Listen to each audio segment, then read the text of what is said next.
শিরোনামে যে মনোজিৎ মিশ্র ধর্ষণের অভিযোগ, আর সেই ধর্ষণের অভিযোগের পর একের পর এক অভিযোগ উঠে আসছে এই মনোজিতের বিরুদ্ধে। এবার নজরে মনোজিতের কল রেকর্ড। ঘটনার পরদিন ভাইস প্রিন্সিপালের সঙ্গে কথা, কি কথা হয়েছিল ভাইস প্রিন্সিপালের সঙ্গে কথা মনোজিতের, ঘটনা সম্পর্কে কি কাউকে জানিয়েছিলেন মনোজিৎ, গ্রেফতারির আগে পর্যন্ত কাদের সঙ্গে কথা, ফোন নম্বর চিহ্নিত করে পরিচয় জানার চেষ্টা। এবার তদন্তকারীদের সরাসরি চলে যাব, অমিত সরকার রয়েছে আমার সঙ্গে, অমিতের সঙ্গে কথা বলবো। অমিত, ভাইস প্রিন্সিপালকে ফোন, কি জানা যাচ্ছে, কেন ভাইস প্রিন্সিপালকে ফোন করেছিলেন, কোনো কিছু ঢাকার চেষ্টা করছিলেন এই মনোজিৎ, এবং আরো কল ডিটেলসে নজর রয়েছে, কি তথ্য এই মুহূর্তে?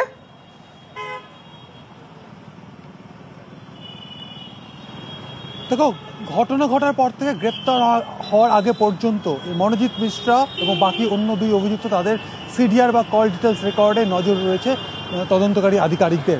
সূত্রের দাবি ২৬ তারিখ ভাইস প্রিন্সিপালের সঙ্গে ফোনে কথা হয়েছে মনোজিৎ মিশ্রা, অর্থাৎ ঘটনা ঘটেছে ২৫ তারিখ।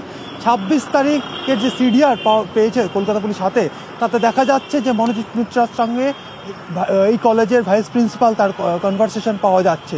সেক্ষেত্রে কি কথা হলো, শুধুমাত্র কি ভাইস প্রিন্সিপাল নাকি আর কার কার সাথে কথা হয়েছে মনোজিৎ মিশ্রার, পুরোটাই এই মুহূর্তে স্ক্যানারে রয়েছে তদন্তকারী আধিকারিকদের বা যে বিশেষ তদন্তকারী দল গঠন করা হয়েছে তাদের। কারণ এই সমস্ত কনভারসেশন বা এই সমস্ত সিডিআর কল ডিটেলস রেকর্ড কিন্তু টেকনোলজিক্যাল বা টেকনিক্যাল এভিডেন্স এই মামলার ক্ষেত্রে। সেক্ষেত্রে 10:50 পর থেকে মনোজিৎকে গ্রেপ্তার করা হয়েছিল ২৬ তারিখ রাত্রি 7:30টার সময়। প্রায় বলা যেতে পারে 17 থেকে 18 ঘন্টা এই যে সময়, এই সময়ের মধ্যে মনোজিৎ মিশ্রা এবং বাকি তার দুই সহযোগী কাদের সাথে কথা বলেছিলেন। কারণ যে সিডিআর এই মুহূর্তে কলকাতা পুলিশের হাতে এসছে তাতে দেখা যাচ্ছে ঘটনার রাতে মনোজিতের সাথে তার দুই সাগরেদ প্রতীপ এবং জয়ীব দুজনের তো কনভারসেশন পাওয়া গেছে একাধিকবার। তবে ২৬ তারিখ যেটা বিশেষভাবে উল্লেখযোগ্য, ২৬ তারিখ এই দক্ষিণ কলকাতা ল কলেজের যিনি ভাইস প্রিন্সিপাল তার সাথে মনোজিৎ মিশ্রার কথা হয়েছে। কি কথা হলো দুজনের মধ্যে, কেনই বা মনোজিৎ ফোন করেছিলেন, সমস্তটা এই মুহূর্তে তদন্তের আওতায়। এই কারণে এছাড়াও যাদেরকে চিহ্নিত করা হচ্ছে, যাদের সাথে মনোজিতের ফোনে কথা হয়েছে, আগামী দিনে হয়তো তাদেরকেও ডেকে জিজ্ঞাসাবাদ করা হবে কলকাতা পুলিশের তরফে। অমিত, সঙ্গে থাকো।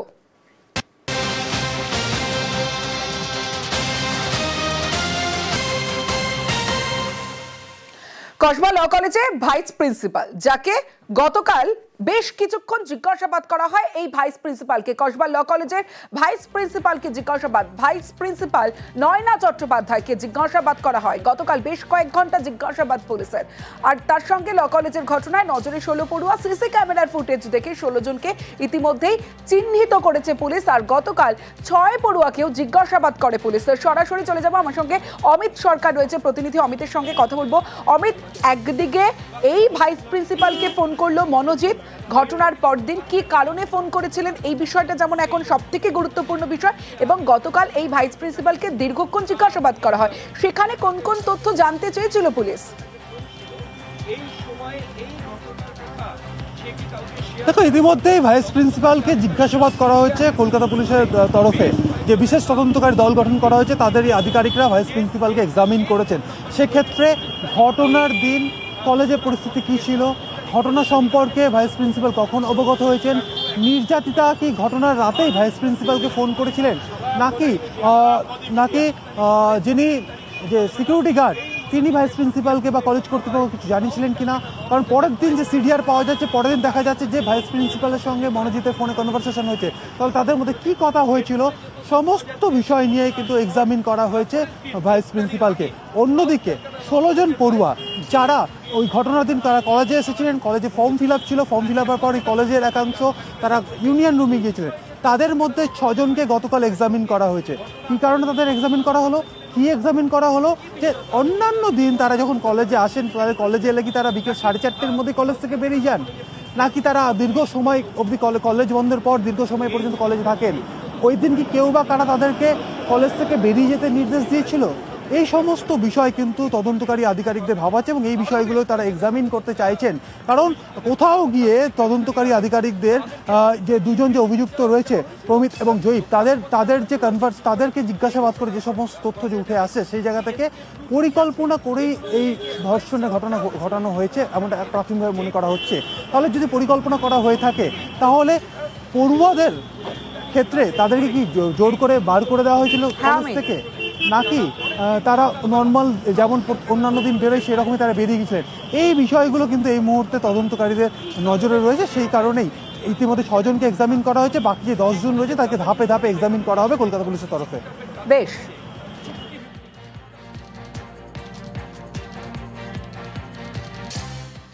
দক্ষিণ কলকাতা ল কলেজে ছাত্রী ধর্ষণের ঘটনায় এবার প্রয়োজনীয় পদক্ষেপ করেছে পুলিশ। বিভিন্ন তথ্য প্রমাণ সংগ্রহ করা হয়েছে, তার ভিত্তিতে কড়া ব্যবস্থা নেওয়া হবে জানালেন কলকাতার পুলিশ কমিশনার মনোজ ভার্মা।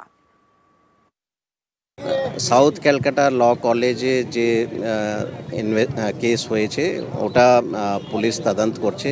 দ্রুত করে এফআইআর করা হয়েছিল। ইন লেস দেন 12 আওয়ার্স প্রথম 3 জন ধরা পড়েছে, তারপরে বেসড অন এভিডেন্স আরও একজন ধরা পড়েছে। অনেক এভিডেন্স আমরা কালেক্ট করেছি, সেইগুলো অ্যানালিসিস হচ্ছে। বাকি যে ইনভেস্টিগেশনের প্রসেস আছে সেটা হচ্ছে। আমাদের কাছে প্রচুর ডেটা এসছে, ওটা অ্যানালিসিস হচ্ছে। ऑल नेसेसरी एक्शंस जहाँ एक्शन करार दरकार है, जो एक्शन पुलिस को लेना चाहिए वो अभी तक लिए गए हैं। एंड मैं ये एश्योरेंस देना चाहता हूँ कि और फर्दर जो इन्वेस्टिगेशन जो चल रही है उसमें जो भी इन्वेस्टिगेशन के हिसाब से जो करना चाहिए वो किया जाएगा। কসবা ল কলেজ অনির্দিষ্টকালের জন্য বন্ধ করে দেওয়া হচ্ছে, আর সেই বন্ধ কলেজে এবার জিবি মিটিং। বন্ধ কলেজে জিবি মিটিং বৈঠকে তৃণমূল বিধায়ক অশোক দেব, ল কলেজে গভর্নিং বডির সভাপতি অশোক দেব। আর যে কলেজে কসবা ল কলেজে জিবি মিটিং হয়েছে সেই জিবি মিটিং এ বন্ধ কলেজে জিবি মিটিং, সেই জিবি মিটিং এ ছিলেন বৈঠকে তৃণমূল বিধায়ক অশোক দেব, তিনি ছিলেন ল কলেজের গভর্নিং বডির সভাপতি অশোক দেব। সুস্মিতা রয়েছে আমার সঙ্গে, সুস্মিতার সঙ্গে কথা বলবো। সুস্মিতা, দুটো বিষয় জানতে চাইবো। শিক্ষা দপ্তর গতকালই জানিয়েছিল যে জিবি মিটিং ডেকে এদের যারা ছাত্ররা রয়েছে তাদেরকে বহিষ্কার করতে হবে 3 জনকে। এবার সে কারণে জিবি মিটিং, নাকি এই নির্দেশের আগেই জিবি মিটিং হয়েছে? পরিবার যদি চায় তাহলে আমরা তাদের মেডিকেল ট্রিটমেন্ট করতে সাহায্য কি হচ্ছে, আমরা চেষ্টা করছি যত তাড়াতাড়ি সম্ভব আমরা কলেজে সুস্থ পরিবেশ ফিরিয়ে আনার জন্য। যেহেতু সংবিধান চলছে সেহেতু ক্লাসটা বয়কট থাকলো, শুধু অফিসটা খোলা থাকলো, হ্যাঁ। এবং আমরা চেষ্টা করছি যাতে সুন্দর হয় এবং non teaching staff, teaching staff, student তাদের যাতে আরও সুন্দরভাবে আমরা সিকিউরিটি দিতে পারি তার চেষ্টা আমরা করবো। এটা আমাদের সিদ্ধান্ত হয়েছে। তাদের সিদ্ধান্ত নেওয়া হয়েছে অনিল মিশ্র যেহেতু আইনজীবী, তার যেহেতু মেম্বারশিপ ক্যান্সেল করা হয়, এখান থেকে বার্খাস্ত পাঠাবে যাতে আগামী দিনে ওর মেম্বারশিপ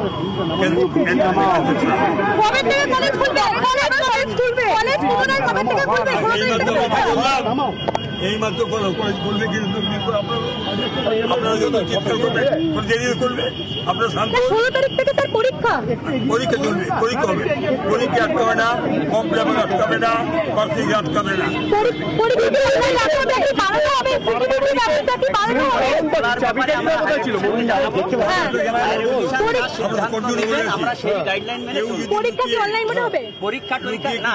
জানতে পারি দেখলাম কাজ করবো, সিদ্ধান্ত দেবে।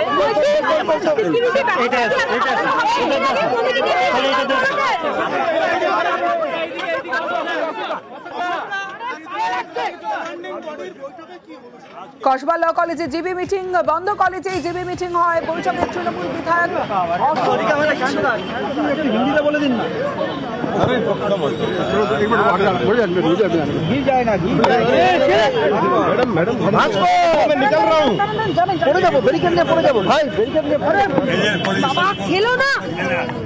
এবং আগামী যাতে কলেজে সুস্থ পরিবেশ থাকে তার জন্য টিচিং, নন টিচিং স্টাফ, স্টুডেন্টদের যাতে সরা দিতে হয় সেই জন্য আমরা চেষ্টা করব। প্লাস যদি পরিবারের বিনীতি পরিবারের কোনো মানুষ যায় তার ট্রিটমেন্টের জন্য আমরা তাকে সাহায্য করার চেষ্টা করব, তাতে আমরা এই হচ্ছে অসুবিধা। এবং কলেজ তাদের ঘেরার জন্য আনার চেষ্টা করছি। ইনভেস্টমেন্ট যাতে পরীক্ষা নষ্ট হওয়া হয়, যাতে পড়াশোনা ক্ষতি না হয়, তার জন্য ক্লাস বন্ধ থাকবে, কিন্তু অফিস করা থাকবে।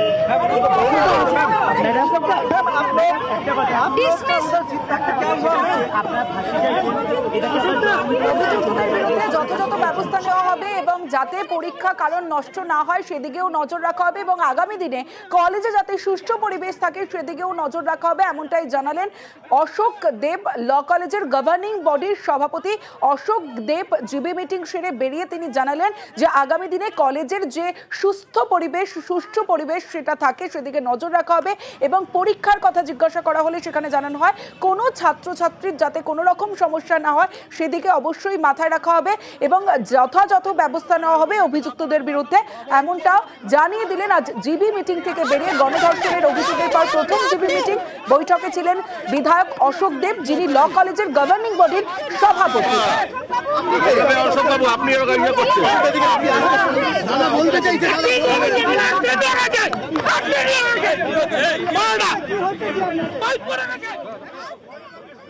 কসবা ল কলেজের জিবি মিটিং।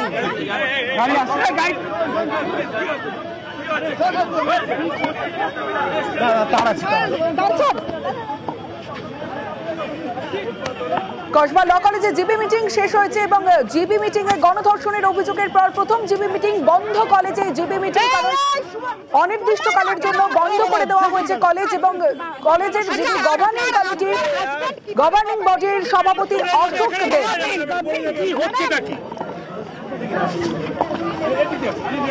জিবি মিটিংয়ে ভাইস প্রিন্সিপাল তিনিও উপস্থিত ছিলেন।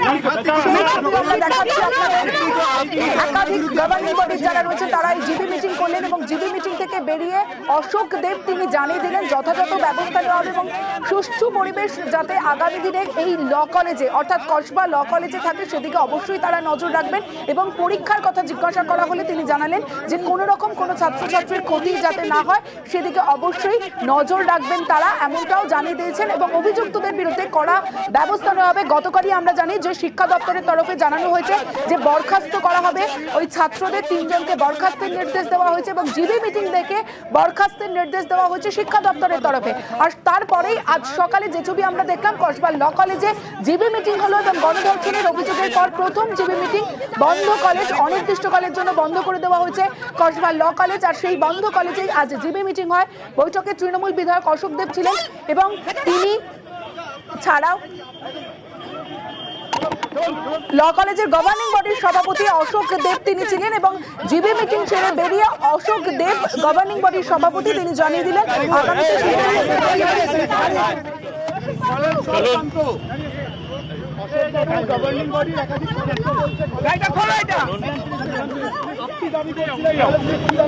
আগামীতে যাতে কলেজে সুষ্ঠু পরিবেশ থাকে সেদিকে অবশ্যই নজর রাখবেন এবং সিসি ক্যামেরা আরো বাড়ানো হবে এমনটাও জানিয়েছেন তিনি। অন্যদিকে তিনি জানালেন যে কলেজের কারোর কোনো ছাত্রছাত্রী যাতে ক্ষতি না হয়, পরীক্ষা যাতে তাদের মিস না হয় সেদিকেও তারা নজর রাখবেন। অন্যদিকে যথাযথ ব্যবস্থা নেওয়া হবে ওই 3 জনের বিরুদ্ধে, যে 3 জনকে ইতিমধ্যেই গ্রেফতার করেছে পুলিশ কসবা ছাত্রীকে গণধর্ষণের ঘটনায়।